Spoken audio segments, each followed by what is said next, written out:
ये वीडियो इस चैनल की अब तक की मोस्ट इम्पोर्टेंट वीडियोस में से एक है, क्योंकि इंडिया को वर्ल्ड की यंगेस्ट कंट्री माना जाता है। 1.4 बिलियन की पॉपुलेशन वाली इस कंट्री में 27% लोगों की उम्र 10 से 25 साल के बीच है, जिन्हें जेन जी कहा जाता है, यानी जनरेशन जी। अब कहने को तो ये उम्र और एज बहुत यंग है, जिसमें इस उम्र में एस्पिरेशंस, एम्बिशंस, हाई एनर्जी और मोटिवेशन होनी चाहिए। लेकिन ये यंग जनरेशन जी अपनी पहले के जनरेशंस के मुकाबले एक बहुत ही बड़ी संख्या में सबसे पर्पसलेस, लेजी, एंग्शियस, मेंटली परेशान और डिप्रेस्ड जनरेशन है। आखिर ऐसा क्यों है? दोस्तों, हमारी पहले की जनरेशंस अपने स्ट्रॉन्ग वर्क एथिक्स, डेडिकेशन और मोरालिटी के लिए जानी जाती थी। आज हम जिस फ्रीडम और आजादी को एंजॉय कर पा रहे हैं, वो हमारी प्रीवियस जनरेशन के हार्ड वर्क और सेक्रीफाइस से ही पॉसिबल हो पाई है। अभी की सबसे ओल्डेस्ट जनरेशन को ही देख लेते हैं, जिनका जन्म 1928 से 1945 के बीच हुआ था। यह साइलेंट जनरेशन, जिन्होंने ग्रेट इकोनॉमिक डिप्रेशन और वर्ल्ड वॉर जैसे इवेंट्स फेस करे। इसके बाद 1945 से 1964 के बीच पैदा हुए लोगों ने अगली जनरेशन बनाई,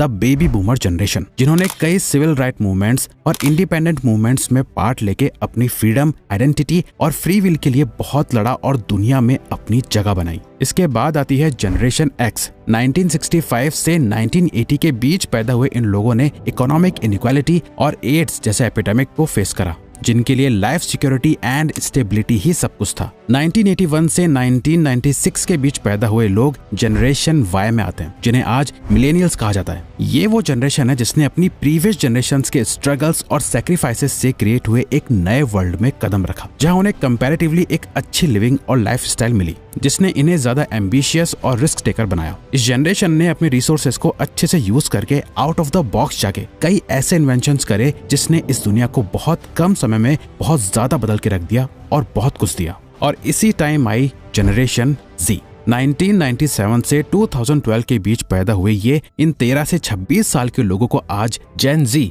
बोला जाता है। कुछ डेकेड्स पहले तक जनरेशन गैप आने में 20-30 साल का टाइम लग जाता था, पर अब तो हर 5-10 साल में एक बहुत बड़ा जनरेशन गैप देखने को मिल जाता है। इन चारों जनरेशंस ने मिलकर इस वर्ल्ड को क्रिएट करा। इसमें ना ही कोई ग्रेट डिप्रेशन बचा था, ना ही वर्ल्ड वॉर थी, टेक्नोलॉजी भी एडवांस हो चुकी थी, वर्क कल्चर भी स्टेबल हो चुका था, हेल्थ केयर भी अपने पीक पे आ गई थी, लाइफ पहले के मुकाबले लेस चैलेंजिंग और कंफर्टेबल हो चुकी थी। ये सबसे बेस्ट टाइम था किसी भी इंसान के लिए इस अर्थ पे एग्जिस्ट करने का। लेकिन फिर भी इस परफेक्ट वर्ल्ड में जेन जी सबसे ज्यादा डिप्रेस्ड, एंग्शियस और ओबीस है, जिनकी फिजिकल और मेंटल हेल्थ अपने वर्स्ट फेज में है। इतनी बुरी मेंटल हेल्थ तो कभी हमारी पुरानी जनरेशन की ग्रेट वॉर्स या इकोनॉमिक क्राइसिस के टाइम भी किसी की नहीं थी। और यही रीजन है कि एक्सपर्ट्स आज जेन जी को द मोस्ट डिप्रेस्ड जनरेशन बताते हैं। एक सर्वे के अकॉर्डिंग 42% जेन जी यानी ऑलमोस्ट आधी जनरेशन को किसी न किसी तरह की मेंटल हेल्थ कंडीशन है, और ये नंबर स्पेशली इंडिया में बहुत ज्यादा है। और ये कोई छोटी बात नहीं है, इसका असर आप जेन जी की लाइफ के हर एरिया में देख सकते हैं। रिलेशनशिप्स की बात करें तो पहले के जनरेशन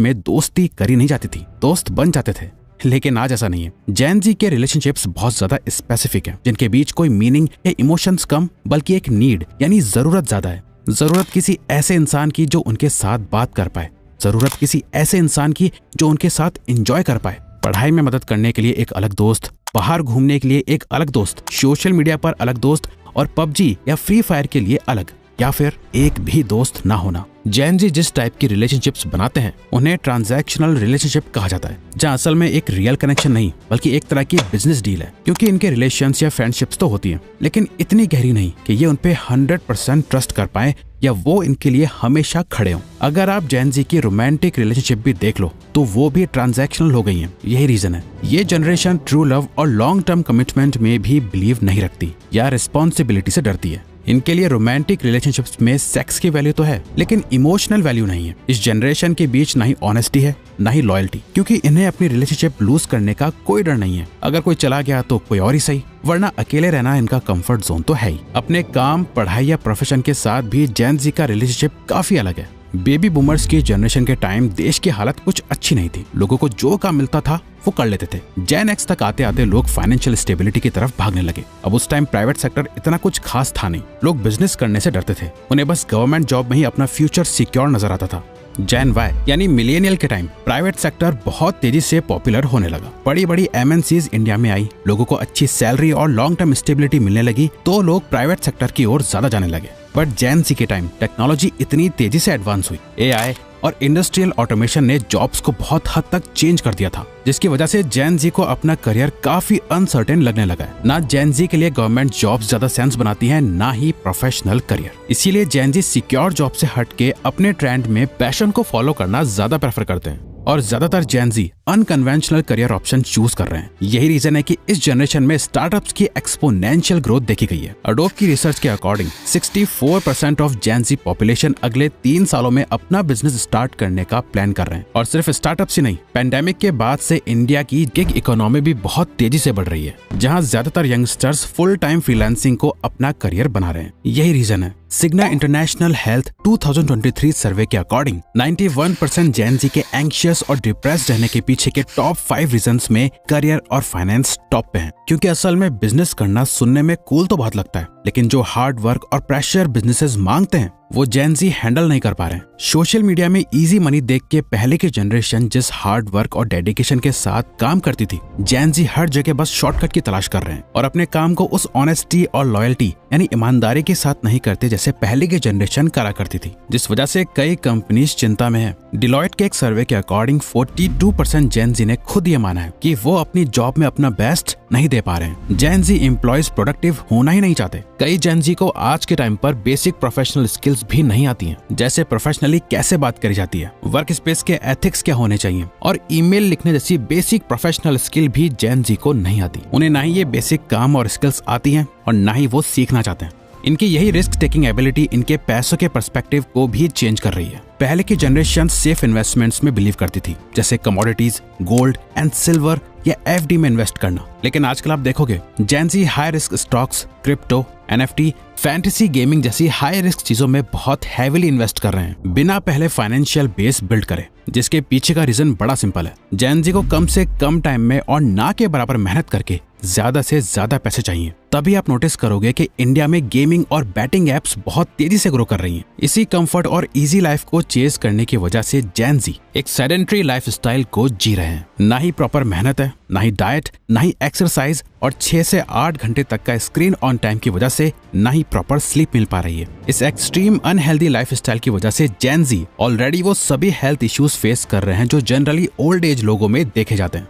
असल में जेन जी एक पर्पसलेस जनरेशन है। पास्ट की सभी जनरेशन्स के पास एक पर्पस था। जिंदा रहने के लिए फाइट करनी पड़ती थी, अपनी फ्रीडम के लिए लड़ना पड़ता था, अपनी हेल्थ को बचाना था, अपनी फैमिली को अच्छी लाइफ प्रोवाइड करनी थी, अपने करियर में आगे बढ़ना था। बट आज जेन जी के पास कोई पर्पस नहीं है। उन्हें नहीं पता कि लाइफ में जीना ही क्यों है। यही रीजन है कि 5 में से 1 जेन जी सीरियसली सुसाइड करना चाहता है और इन सब का ब्लेम सिर्फ और सिर्फ एक चीज को जाता है, वर्चुअल रियलिटी। जेन जी सबसे पहली जनरेशन थी जो सोशल मीडिया की एज में पैदा हुई। ऑलमोस्ट सारी बड़ी सोशल मीडिया कंपनी जेन जी के साथ ही पैदा हुई और 2011-12 तक ये एप्स इंडिया में पॉपुलर हुए। तब तक जेन जी भी इसी एज के हो चुके थे। इनके आधार कार्ड बनने से पहले फेसबुक और इंस्टाग्राम अकाउंट्स बन चुके थे, जहां बहुत ही कम एज में जेन जी सोशल मीडिया की फेक दुनिया में एंटर हो चुकी थी, जहां लोग सिर्फ वही दिखाते थे जिसमें वो अच्छे दिख रहे होते हैं। लोग बस अपनी लाइफ के बेस्ट मोमेंट्स को दिखाते हैं, सिर्फ उन पिक्चर्स को डालते हैं जो एस्थेटिक होती हैं, सिर्फ उन सॉन्ग्स को सुनते हैं जिनसे वाइब आ रही होती है। सोशल मीडिया एक ऐसी वर्चुअल रियलिटी है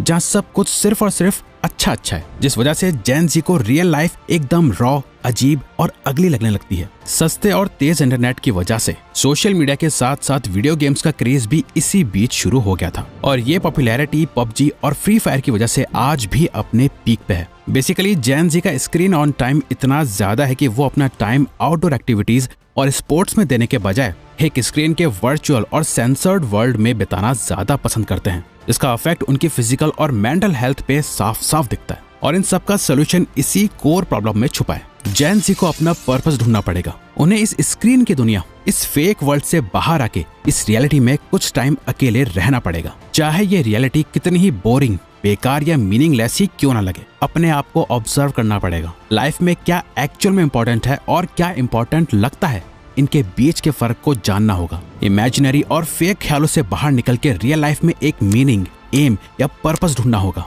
सिर्फ यही और यही एक रास्ता है इस जनरेशन को सेव करने का।